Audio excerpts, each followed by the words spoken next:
Julio Maldonado, widely known simply as a Maldini in Spanish football circles, dropped a line that reopened a wound for many Real Madrid fans when he said he would stop insisting about Pedri. He didn't need to keep pushing the point because watching Pedri play says it all.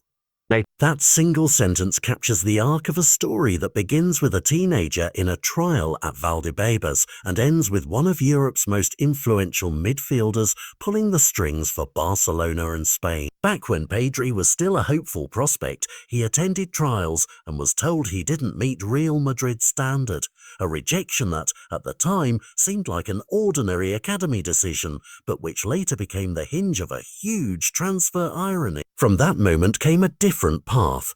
Pedri found his place at Las Palmas and later Barcelona, and in a short span, he has developed into the creative engine whose vision and rhythm dictate match. Watching his performances now, Maldini argues, makes any further insistence pointless because the evidence is on the pitch.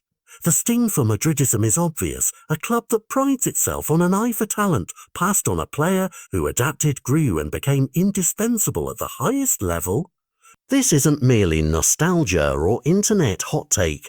Pedri himself has spoken about how strange the Valdebebas experience felt, and multiple outlets have chronicled Maldini's recent comment and Pedri's reflections on that rejection. The deeper question is institutional. What factors lead a top academy to judge a player as not meeting the level?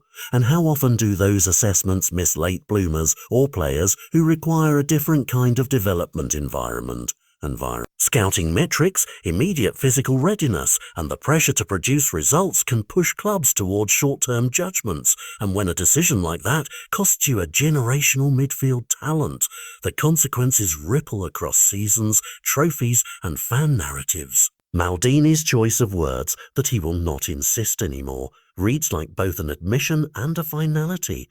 An admission that the error was clear and a finality that the opportunity to reverse it is gone because Pedri is now established and contracted at Barcelona. For Madrid supporters, the memory will sting whenever Pedri lights up a Clásico or anchors La Liga matches, and for clubs everywhere the episode becomes a cautionary tale about humility in scouting and openness in recruitment strategy. At its heart, this story is human. A teenager sent away, a club that said no, a player who kept working, and a respected analyst who now frames that sequence as an unforgettable mistake. That human arc, rejection, resilience, justice on the field, and public reckoning is what makes the drama irresistible and instructive. Whether you cheer for Madrid, Barcelona, or simply for the purity of football, Maldini's verdict forces clubs to ask how they value potential and what they are willing to risk in the hunt for the next game changer.